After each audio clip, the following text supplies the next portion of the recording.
So Hello, welcome everyone. everybody. I can see, wow, we already got plenty of people joining us, entering the, flooding into the virtual lobby to see the show. So welcome to everybody. As always, if you're a Chandon virtual tasting veteran, do what you always do, which is hop into the chat and let us know where you're joining from, and let us know which bottle of Chandon, or multiple bottles of Chandon, I suppose, you're enjoying on this lovely Friday. Happy Friday. Indeed. I think easy to say, Pauline and I are both joining you from Napa, California, Pauline at the winery and me at my house here in downtown Napa. So I hope everybody's had a great week, and we're going to have a fun little virtual tasting.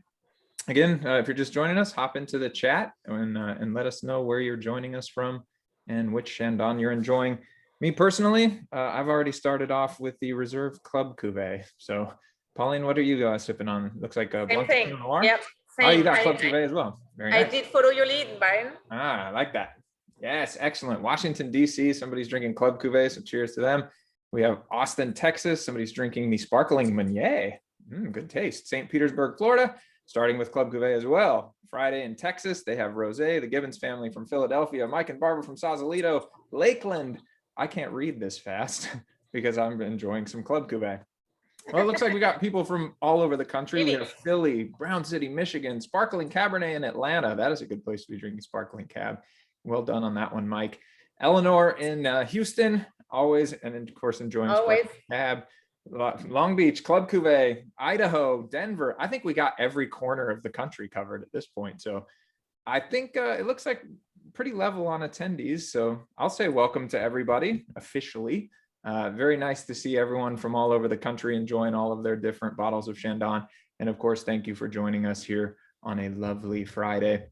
I am, as always, your host for the February edition of the virtual tasting series. My name is Brian Fairley. I'm Chandon's brand education manager based at the winery.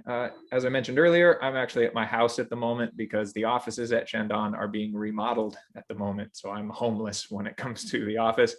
And I am, again, after a little bit of a hiatus, I am joined by our director of winemaking, Pauline Lote. Hello, Pauline. Hello, everyone. Good to be back to those.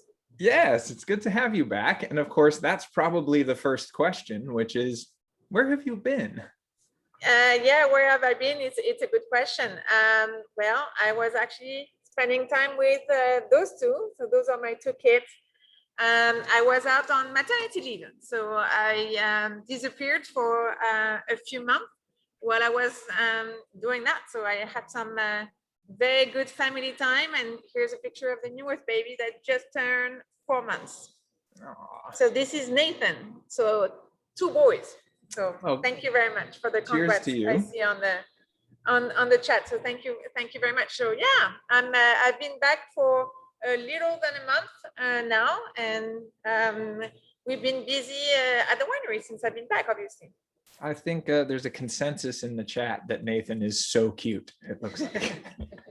Seen that a couple different times. So welcome back. It's really good to have you back. Had fun with some of your team members joining these virtual tastings, but we're back to the original dynamic duo now. So I want to say thank you, of course, to everybody for joining us. All of our Club Chandon members, of course, are our most important people. Thank you for being a member of the Chandon Club. And of course, if you're not a member of the Chandon Club, well, what are you doing? Get in the Chandon Club and get great sparkling wine shipped directly to your house. We got a lot to talk about, Pauline. Let's be honest. There's a whole lot of stuff going on, both in the winery, in the vineyard, obviously with you and your personal life. We've covered that point. So I want to talk about what's going on in the winery, because you know, when you talk about making wine, probably the most important thing is harvest. And everybody knows harvest. You got grapes on the vine, and then you take the grapes off the vine, and that's a pretty important moment, and it's an important thing to get correct. However, in the world of sparkling wine, there's almost kind of an equal moment where something incredibly important happens, and that's why you're back, because we're doing something really important. So what's up in the winery at the moment?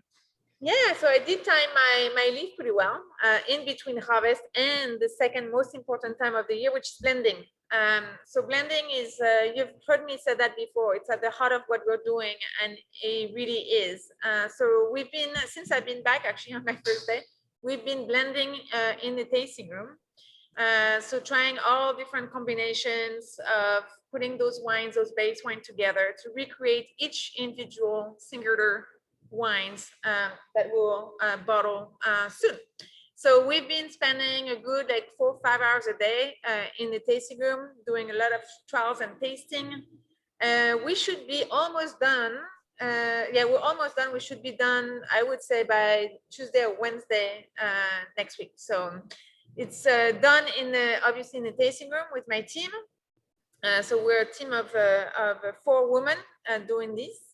And then obviously we're going to hand it over to the cellar to make those blends happen in actually those things that you see here. So the cellar at the moment is extremely busy.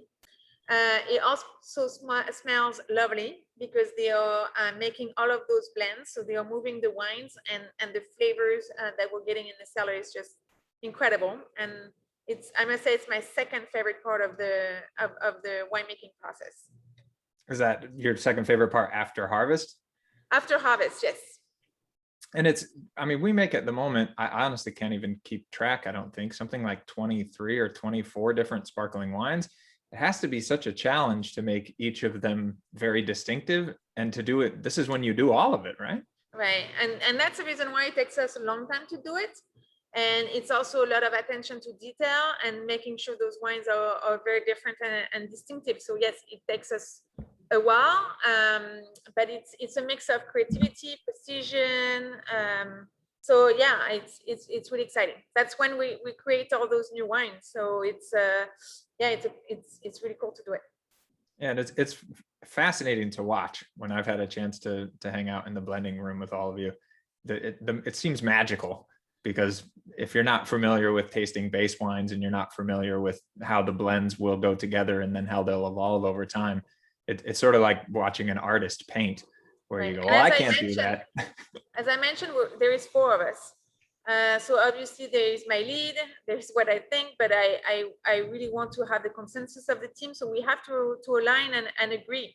So sometimes when we don't agree, then actually we pause and we look at it with fresh palettes the next day until we actually all agree. So it can take a while to get 4 women to be aligned on the winner for that cuvee that we're blending.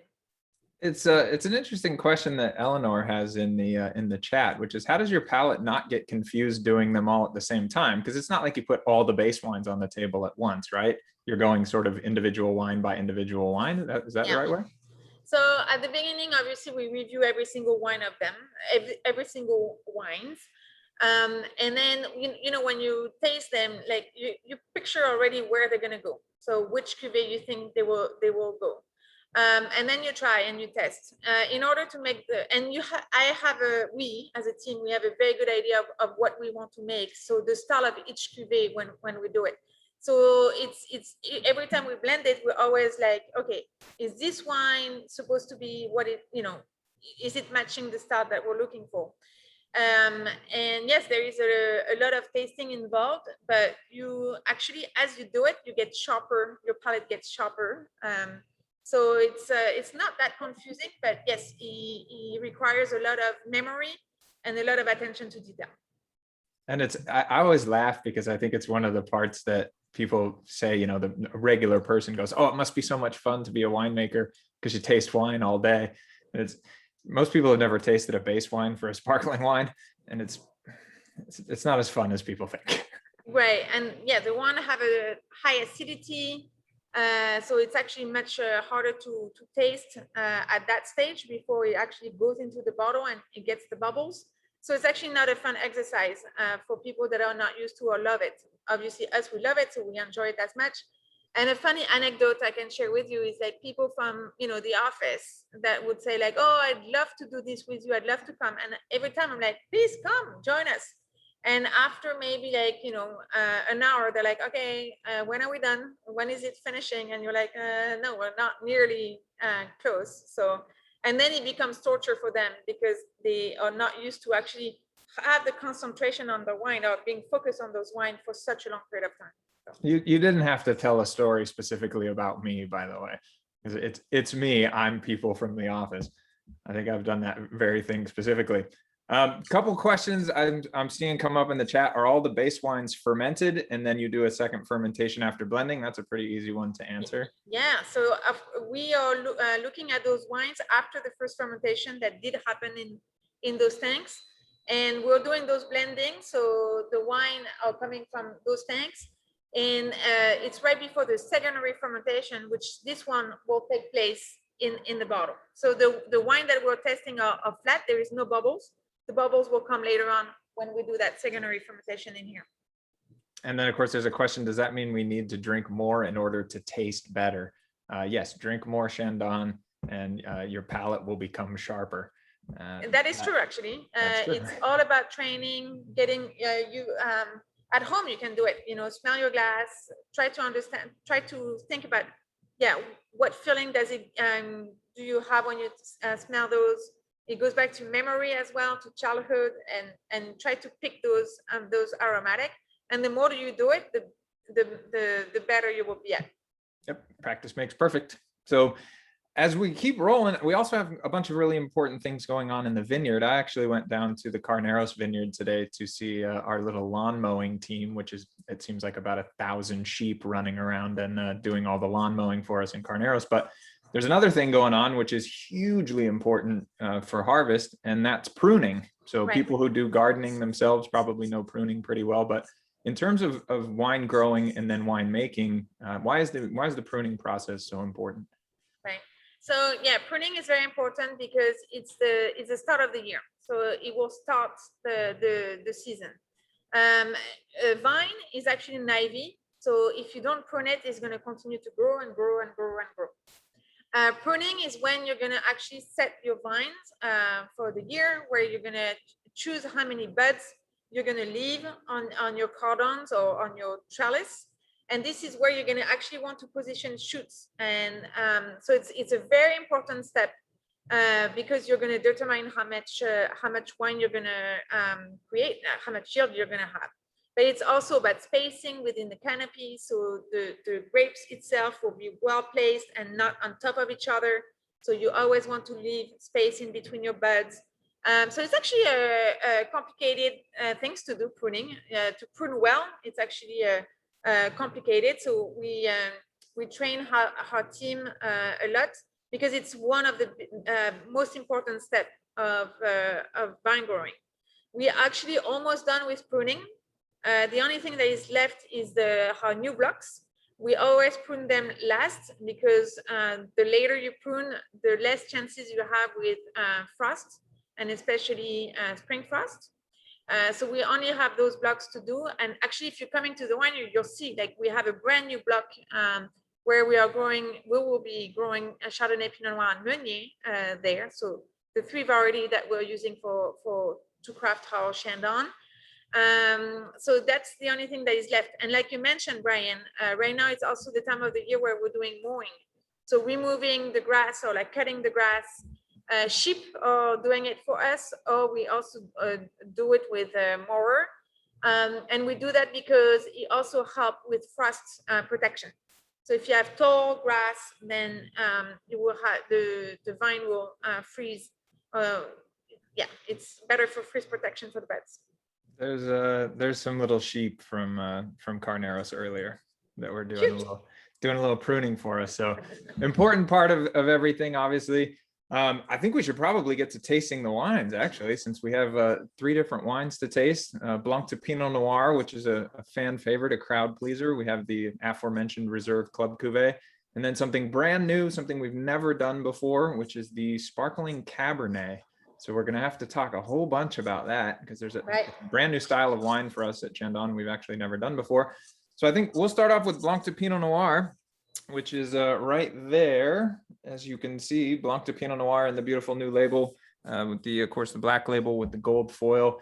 Blanc de Pinot Noir is probably a wine many longtime Chandon fans remember being called Blanc de Noir back, almost since the early 80s was when it changed name to Blanc de Noir. We were really the first ones in the US to make that wine in any sizable quantity. The idea, of course, behind a Blanc de Noir is to make a white wine out of red grapes. So we did that back in the mid-1970s when Chandon was first founded. And it was really because of the ripeness and the style of the California Pinot Noir that we had, how much richness it had and how much flavor intensity it had. It really was a wine that the team back then felt like they had to make because it was such a great expression of California. And I think that's still true. I think the Chenin Blanc de Pinot Noir just has a richness and a softness and a depth that really expresses Pinot Noir. So I want to talk a whole bunch about that in terms of how this wine is made. Number one, stylistically, kind of what your goals are when you're blending this wine, and then what makes it so unique in the portfolio, because it's really a wine that is a little bit different than most of what we do at Chandon, I think. Yeah. Yeah, Blanc de Noir is one of my favorite, like you mentioned, white out of black.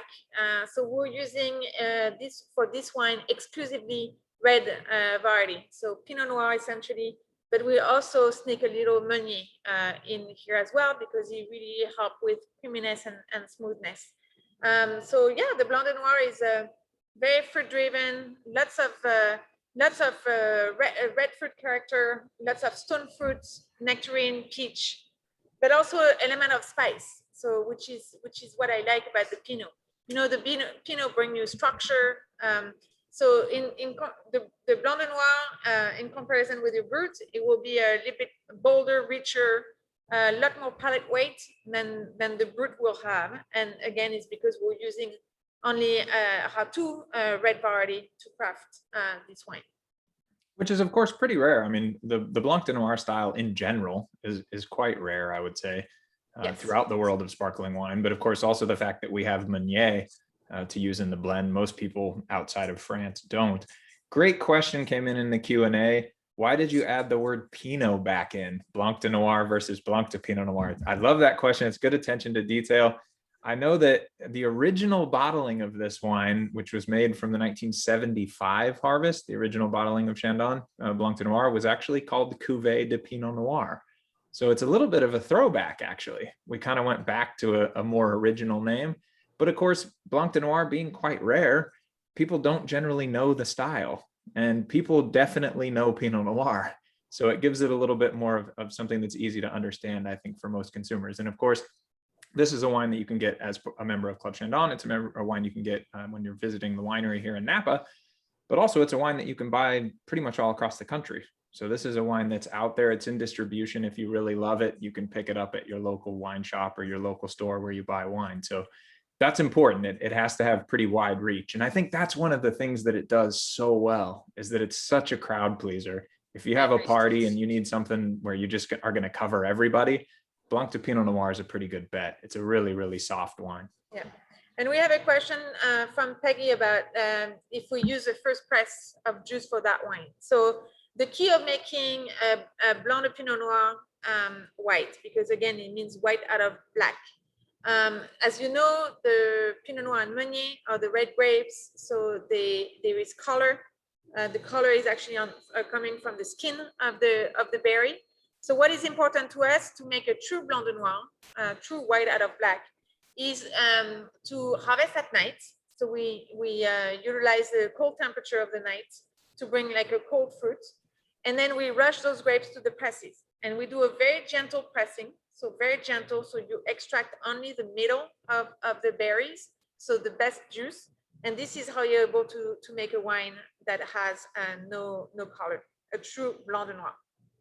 Yeah, because a lot of times when you see Blanc de Noir, depending on who the producer and depending on where in the world they are, it has a little bit of what they kind of call the lion's mane or the partridge's eye kind of color, that little bit of copper color. And, you know, it makes ours quite distinctive. I think it's like you said, it's a true Blanc de Noir. And the other thing that this wine really is for me is just so friendly with food. It's really something you can put on the table with almost anything. I think the classic pairing for Blanc de Pinot Noir is just sushi. You get sushi from a good sushi place. It's good takeout on a Wednesday night or something. It's perfect for that. Also here, of course, in California, we have great Mexican food, really, really good with enchiladas or with tacos or anything that's got a little bit of spice. I really like it also. You know, I love my high-low pairings. I really like it with mac and cheese. It's really, really nice with that. Do like some lobster mac and cheese with Blanc de Pinot Noir. It's a really, really good pairing. And of course, you can always mix it up. Mac and cheese. What's that? I said, I like your kind of mac and cheese. Well, yeah. That's not a simple one. You have lobster with it. It's a high-low pairing and a high-low pairing. It's important to make things a little bit higher end, I think, in the world of food. So I think, geez, we got a whole bunch of different people in the chat, all kinds of questions. Could we use a by the Bay breeze? Could we use Blanc de Pinot Noir for this? Definitely, I would think so. You can, Blanc de Pinot Noir is a pretty versatile cocktail wine if you want to do some mixology with it. The really good acidity in both of those wines will work pretty well. So I would say yes to the, if you're making the by the Bay breeze cocktail, can you substitute Blanc de Pinot Noir? Absolutely, I think. So should we roll on to Reserve Club Cuvee? Yes. So a bunch of things to talk about with this wine as well. This is what we were enjoying when we started. The Club Cuvée, for longtime fans of Chandon, they will probably remember a wine that was called Cremant. So C-R-E-M-A-N-T, which is what Club Cuvée used to be called. But of course, it was a little bit confusing because there's other sparkling wines in the world that are called Cremant. So we wanted to remind people that we were making this wine specifically for Club Chandon. And so we called it the Club Cuvée. Because it's only available to our wine club members. We were, of course, the original wine club. I don't know if that's something that people know, but we were the first wine club founded way back in 1983. So one of the great things is that we got to know our club members and we got to know what they like and we got to talk with them. And then we got to make wines specifically for our club members, which is something that's really cool. So this wine is a very different style than everything else that we make. There's something very unique about it, which I'm sure you'll talk about, Pauline. But it's just such a fascinating wine because it's very fresh and it's very bright, but it's also very soft and very creamy. And that makes it a little bit different than everything else in the portfolio. So what makes it special? I mean, obviously it's a reserve wine, but what's the real key to this wine? It is indeed very approachable, very creamy, very smooth, as you said. And this comes from actually the method that we're using to craft this wine. It is Cremant is actually in the US a low pressure wine. So this wine, as opposed to having 6 bar of pressure in any of the Chandon, this one only has 4 grams of pressure. So when it comes to doing the secondary fermentation in the bottle, we actually add less sugar to do that fermentation. And then we ended up with less pressure in the bottle. So again, lowering the pressure is to make a wine that is very smooth, very creamy, very round, and super easy to enjoy. Like you said, it's part of the reserve tier. So we have 3 to 4 years of aging in this wine. So you will smell, like the comparison from the Blanc de Noir to this wine, you have a lot more toasty, a lot more brioche notes. So a lot of hazelnuts, nuttiness. It smells very good, actually. Yeah, it's a really, really soft and really smooth wine. Somebody in the chat just said it's so much more smooth. And really, I noticed that right after I had it, after the Blanc de Noir, because I started with Club Cuvée, then went Blanc de Pinot Noir, and then went back to this. And the softness and the smoothness and the creaminess, I think, I mean, you can tell me, is there a French translation for the word Cremant? Does that translate into English? No, it's Cremant. Oh, okay. Yeah. I always thought it meant something sort of like creamy or soft, but I don't know French, clearly. Something also really nice about this wine. Brand. What's that? You make me think now. I'm like, okay. Cremant. I don't know. We can. Oh, crémeux. Yeah. Okay. Yes, I see what you're saying. Crémeux. Yes. Yeah. So it's, you can see that in the wine, the softness and the smoothness and the richness that it has, but also that it's not quite as effervescent. It's 1/3 less pressure than your standard bottle of Chandon would be. And honestly, I think that's something that makes it incredibly food friendly also. I know we always talk about food, but of course I love food, and it's also, 4:30. I'm starting to get a little hungry out here, but it's a really, really food friendly wine. Brie, I mean, soft cheeses for sure are perfect with Cremant. Also lighter desserts, panna cotta or cheesecake, creme brulee, spicy Asian food. This is a wine that has a lot of versatility. And of course, it's delicious on its own. It's a wine that when I worked in the tasting room at Chandon, so many people came in and this was just what they wanted. They didn't want to try anything else. They just wanted to have, Cremant back then. But of course, the Reserve Club Cuvée now. And I think what I like about this wine is that balance between the fruit intensity, so a lot of nectarine, peach, like stone fruit characters, light plum, but also those nutty character brioche that I was telling you about. And and the age character also like really follow through in the palate with the creaminess. So it's yeah, it's quite good. And I agree with you. Pad Thai for me is my favorite with this. So Yeah. definitely so a little bit of spicy food is a good match. Yeah, great pairing for that for sure. So it's I think I don't see any questions that we haven't gotten to yet. So there's a lot to talk about on Sparkling Cabernet. So I think we have to go to that.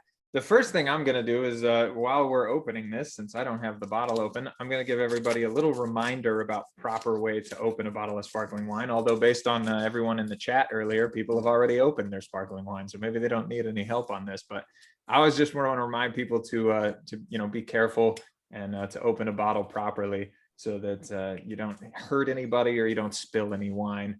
But of course, all you got to do is twist that cage, grab onto the cork nice and tightly, and then I like to pop the bottle, to be honest. So let's do that.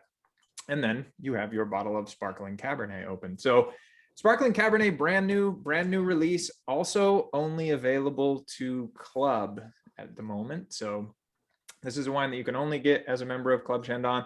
It says something very important on the left, Pauline, which is winemaker explorations. So you have to tell us about how this wine came about, why it came about, what is it, why have we never made Sparkling Cabernet before? Because of course, I'm sure everyone on this knows that we make a sparkling red called Red Demi-Sec. It's one of the most popular wines that we craft at Chandon.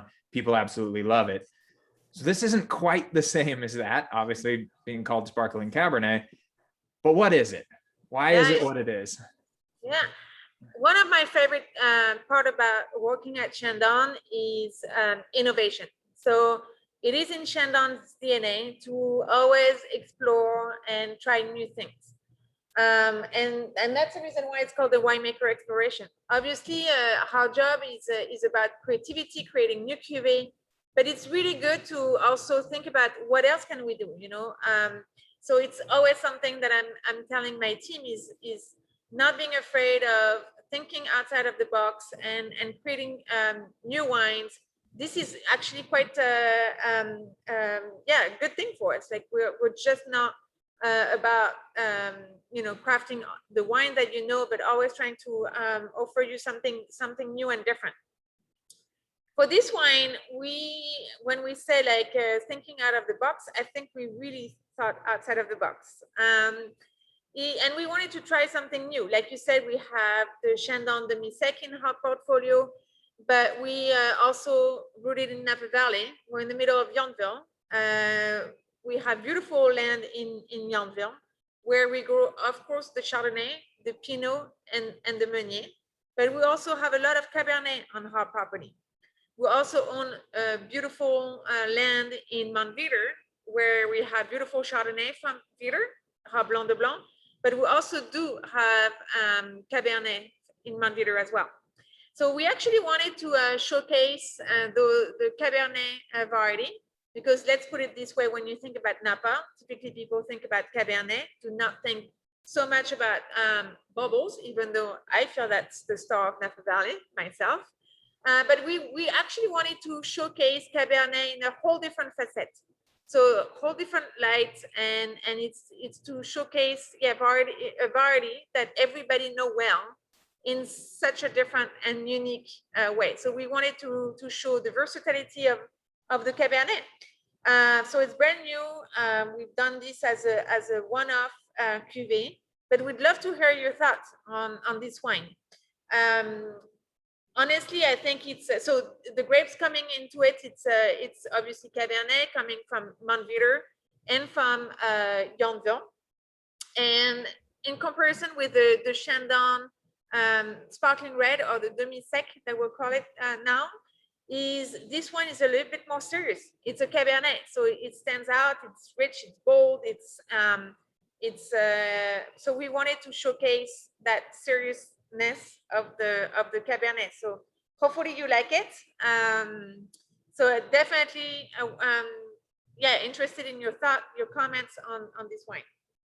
Yeah, it's a fascinating wine. And I mean, I think between the two of us, Pauline, we've probably tasted, I don't know, tens of thousands of sparkling wines, but I can probably count on one hand the number of sparkling Cabernets that I've had that are actual sparkling Cabernet. They don't have anything else in it. It's quite rare. I've never had one. So until we actually crafted this wine, I've never had a sparkling Cabernet ever. So obviously, when we've talked about this, making this wine for many years, it's been in the works for many years. And honestly, when we first talk about this project, we're like, I was not sure that we should be using the Cabernet because Cabernet is such the star in Napa Valley, you know. So I was like, okay, should we really mess with this? And then we're like, you know what? Let's actually take risks and let's actually explore. And that's the reason why, again, it's called the winemaker exploration, because it's really that thinking outside of the box and innovation that we try to do at Chandon. And you can really tell. I mean, the main thing on this is the quality of the fruit. I think if you tried to make sparkling Cabernet and you were going to make it from a vineyard or source grapes that weren't as high of quality as the ones that we have, I don't think it would work very well. And of course, I don't know if people know this, there's probably a few people who do, but we also make a still wine version of Cabernet Sauvignon as well, which is phenomenal because, again, the fruit sourcing is absolutely excellent. So lots of comments on this in the chat, lots of people saying that they love it. There's a question about the level of sweetness because, of course, red demi-sec, one of the sweeter wines in our portfolio. And of course, by nature, when you make a sparkling red wine, you're going to have to add a little bit more sweetness. But what's the sweetness on this level? It's not very high. This one, so the sparkling red is the sweetest we've had in the portfolio. But for the sparkling Cabernet, again, we wanted to have a wine that was so different. Sparkling red is much fruitier. This one, like I was telling you, it's a lot more serious, but it's showcasing, you know, the blackberry, the blackcurrant, the spiciness of the Cabernet. So the dosage also we wanted to bring it much lower as well to show that dryness and the nice tannins of the Cabernet. So the dosage is 20 grams on this one. Yeah, so not high at all. I mean, that's not anywhere near what the red demi-sec has. And you can really tell, I mean, the finish has a nice grip to it. There's a nice richness on the palate. I think what surprised me the most about it the first time I tasted it was it's not huge. It's not a giant wine on the palate. You know, the classic Cabernet, very full bodied, very powerful structure. And it's almost sort of medium bodied. It has a nice kind of elegance to it, which I think is really cool. Yeah. So we try to balance, you know, that body, like you're talking about, the tannins, but still having a refreshing Cabernet as well. So not an easy task, but hopefully we were able to achieve it with this wine. And there was a question on the chat saying, like, can I have it with steak? And yes, absolutely. You should try it with the steak. And we really wanted to make sure that when you taste it, that it really scream Cabernet Sauvignon. So. Yeah, I will vouch for the steak. The first bottle that I brought here to the house, grilled a 40-day dry-aged ribeye, paired some sparkling cab with it. And I will encourage everyone to do exactly that same thing. It was absolutely wonderful. So yeah, pairing wise, your classic Cabernet pairings do work quite well with it. I mean, it's great Cabernet from a great vineyard, and it just happens to have bubbles in it, and stylistically is a little bit more elegant than probably a classic still wine cab. But, you know, your usual cab stuff, prime rib or burgers or stew or short ribs or, you know, your big hearty stuff. I really like it with anything that has mushrooms too. Cabernet and mushrooms do quite nicely.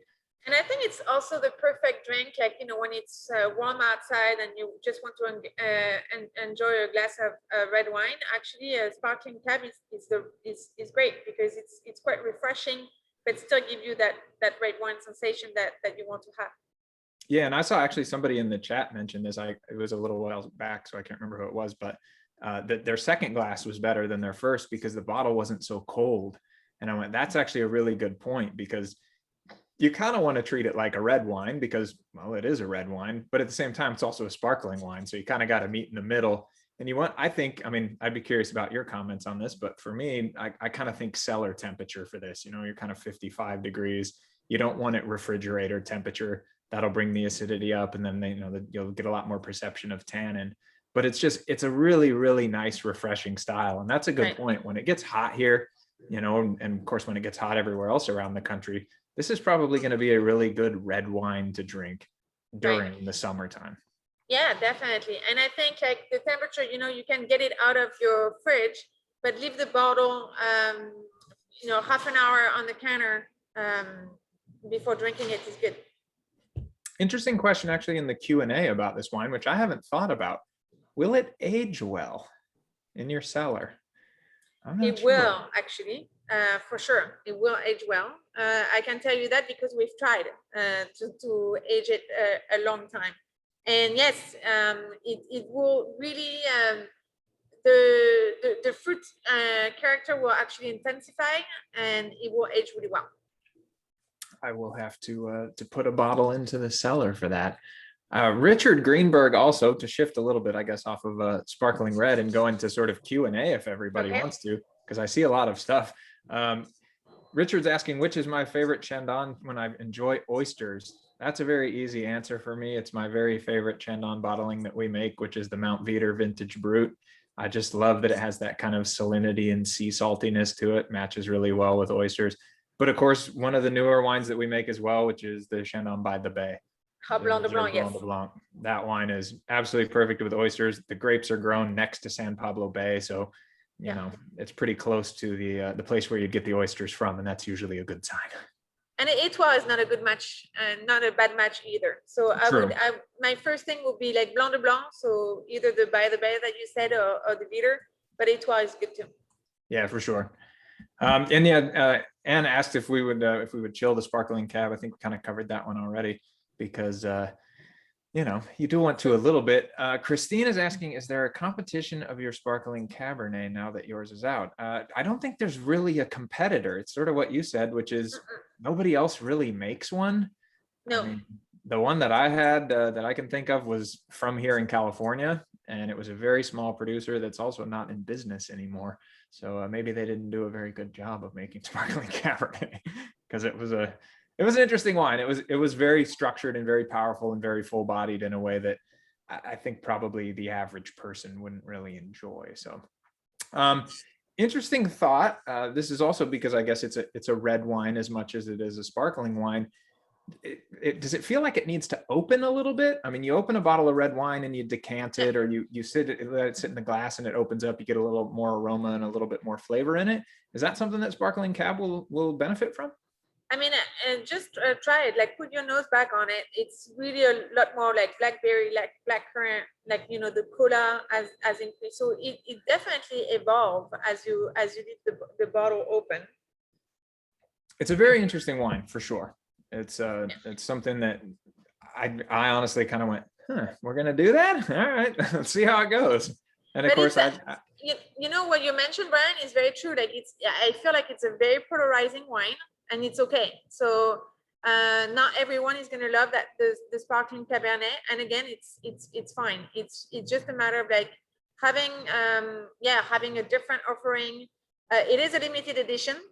So it's a one-off release, unless you all love it and tell us that we need to keep on going. But like I said, it's part of the winemaker exploration tier. And that's a cuvee where we wanted to have fun and just show you something unique and distinctive. Yeah, and I think it's also for the consumer exploration, just to kind of expand people's horizons and expand their palates. I think that's a really cool thing to be able to try something that kind of nobody else does. Heather in the chat is asking, I think Mom has a Sparkling Cab. I think they have a Sparkling Red, not a Sparkling Cab, but maybe they do. I don't know. They might have brought one in. If I have missed it, I know they have 2 Sparkling Red wines actually. I think it's Sparkling Pinot and a Sparkling Red from memory. Yeah, I think so too. And of course, our Sparkling Red is like you said, a very polarizing wine. Everybody who comes into the tasting room and gets to try it either loves it or they want to go have something else, to be fair. I think Mike Lewis in the chat says fun to have a chef build a tasting menu around it. Well, we have Chef Cabrera at the winery now, who's doing all of our offerings for experiences at the winery, and he's making some fantastic food. Has. Yes, he is. He's on top of it, and that's something that I will tell everybody. If you have not had a chance to visit Chandon in a while, as things sort of open back up now, you got to come back out and visit us at the winery. Totally different experiences. It'll blow your mind. The wines are as wonderful as they always are. The hospitality is as wonderful as always is. But geez, it's a good place to hang out. When I come back from showing off Chandon on the road, and I go back to the winery, and I go, wow, I've been working at Chandon for 12 years, and it's very different now than it was when I started, for sure.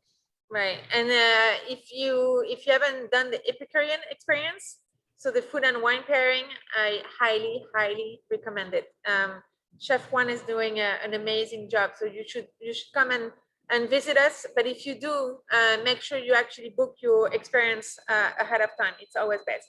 Yes. And also, of course, I'll by appointment now as well, because we want to make sure that we give everybody the very best experience possible. So I think, do you see anything else in the chat or in the Q&A that looks exciting? Just one comment about the smoke from the fires that influence your flavor in recent years. So we're lucky because we are producing sparkling. So we harvest the grapes before actually the fire happened. So it has not affected us or didn't affect the flavors of our wine. So we're pretty fortunate about that. But. Yeah, better to be lucky than good, I think, in that case. Peggy says she will be in California in June, so she might try to schedule a visit. Go to chandon.com and you will be able to do that. We'd love to see you out here. So I think with that, Pauline, we should wrap this up, because I have some sparkling Cabernet to grill, and I might now go buy a steak for dinner tonight since we've been talking about that. And that means it's very important to wrap things up. So I want to say thank you to everybody for joining us. As always, this is one of our favorite things, I know, for you, Pauline, as well as for me, to get to connect with people and get to talk with people and hear what everyone has, in terms of thoughts and in terms of questions. Always wonderful. So thank you to everybody for joining, especially, of course, a special thank you to all of our Club Chandon members. And of course, a reminder that Club Cuvee and Sparkling Cabernet Club exclusive. I know some people bought the virtual tasting set for this, and we made kind of an exception that Sparkling Cab would go in the virtual tasting set, but officially it is a club exclusive wine as well. So if you are a member of Club Chandon, thank you. Again, if you're not a member of Club Chandon, why not? I mean, we make awesome sparkling wines that are delicious, and we send them to you. I feel like that's what everybody wants in life. So definitely get on board. And of course, thank you to you, Pauline, for joining us in the middle of blending and everything that's going on. And of course, congratulations on your new baby boy as well. Thank you so much. And thanks everybody for joining us. All right, thank you. You all have an amazing, hopefully 3-day weekend for most of you. Yes, we will see all of you in April. So we'll see you then. Cheers, everybody. Thank you for joining us.